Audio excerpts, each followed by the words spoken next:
Good morning, my friends and followers. Once again, Dr. Jimmy Henderson, cognitive scientist and metaphysician.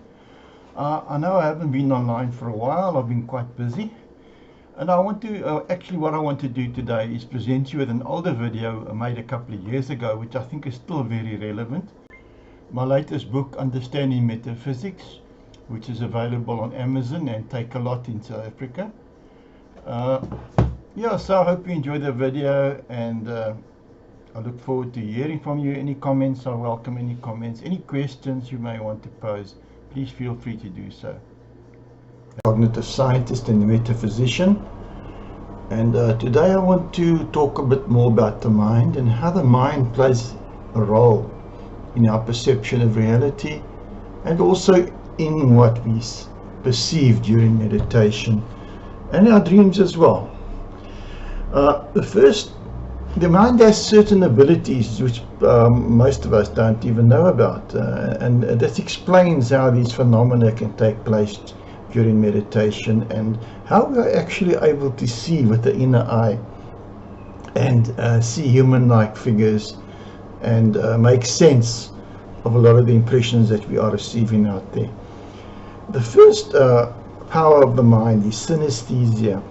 You can look that up in any psychological textbook. It basically means that the mind has the ability to translate one sensory mode into another sensory mode. You've often heard of blind people who say that they can see the music in terms of colors, or that they can feel the texture in terms of colors of something.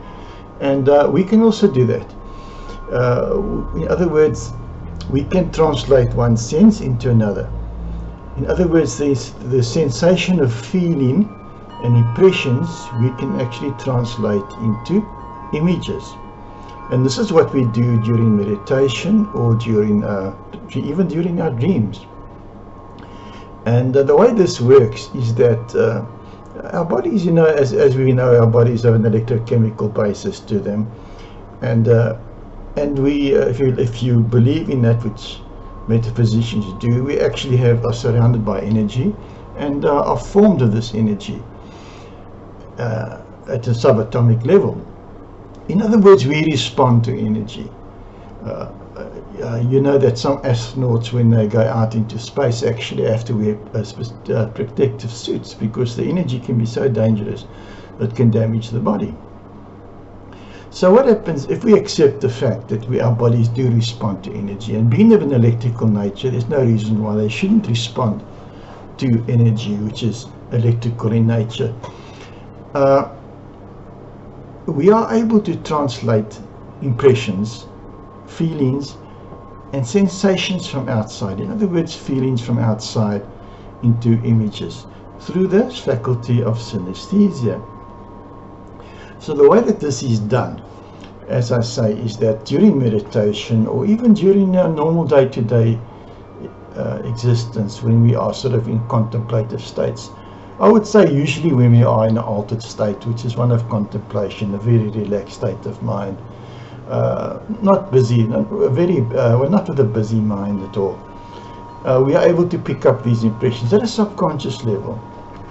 In other words, our subconscious mind, being far more open to reality than our conscious minds, is able to pick up these impressions and we translate them into feelings. And if we are in the right state of mind, and if we are trying to do this, especially during meditation, we then translate these impressions, sensations, feelings through the bodily process and the etheric processes. We then translate into images in our mind. An example of this is when we actually meditate on the subconscious mind and look at our archetypes. Archetypes are those repressed energies, according to Carl Jung, repressed energies that we have in ourselves from the past that we haven't resolved, unresolved issues that tend to take on a energy form. They actually have a motivating energy ability deep within our subconscious mind. In other words, they actually exist there. And if we tap into them, like the inner child, the victim, the hero archetype, which could make us feel, give us the courage and the inspiration to do something really fantastic. The inner child, which gives us joy when we partake of something which children would enjoy, like a roller coaster ride. And then unfortunately the victim archetype as well, which when we start feeling negative and depressed, we then tap into this, and it makes us feel a bit miserable. So during meditation, we will actually find that we will be confronted by some of these feelings to start with, feeling impressions, and then later on, if we master what we call spontaneous visualization, where the mind is actually able to create these images. In other words, we've logged into that process of synesthesia and conversion and practiced it. We will then actually be able to translate these images from the psyche, not the images, the impressions and the feelings and the energies, into images, which we will then see as human-like figures. Due to the fact of the mind, we are familiar with human-like figures. It's a schema that we have where we can able to recognize it. And the way we put it together actually is through pareidolia. Now that is another power of the mind. Pareidolia is the ability of the mind to put together a picture, familiar picture, from cues, from random cues.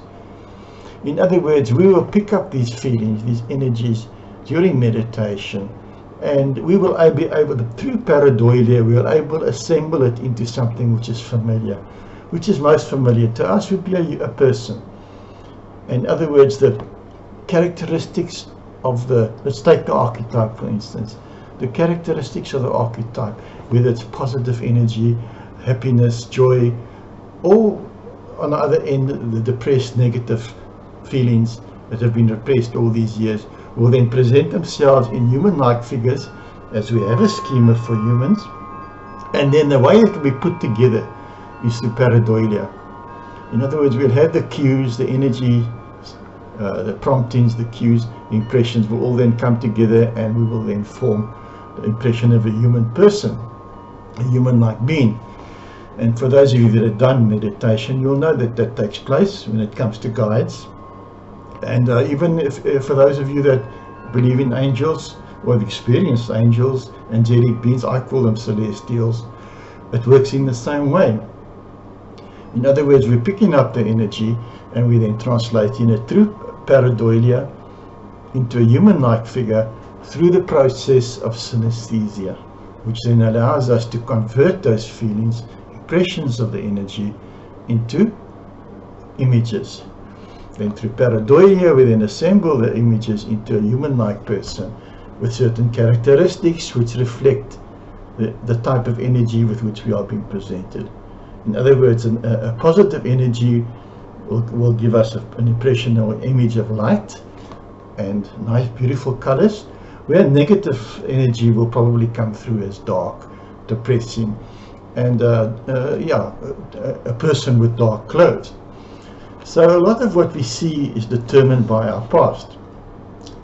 Well, in psychology it's called frame of reference, because your frame of reference provides the schemas, the reference points for what you will see and experience. If you've experienced it before, you will then use the same energies and the same processes to recreate that in your mind.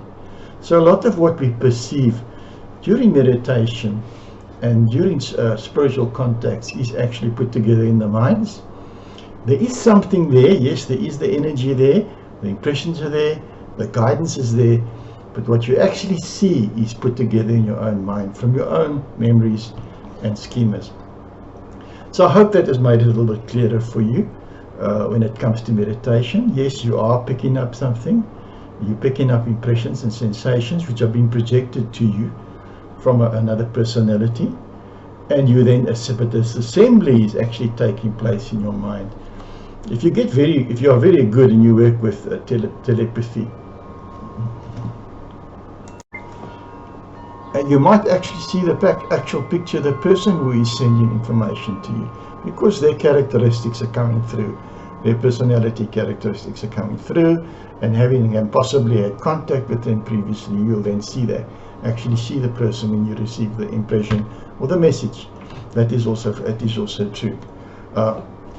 What I'd like to do is invite you to visit my website and have a look at some of my articles and my books that are available there. You're most welcome. You can connect on my website address, www.discoveringyourself.co.za.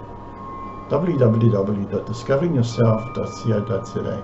I therefore invite you to have a look at that, and there are other articles there and videos which you might find interesting. Thank you.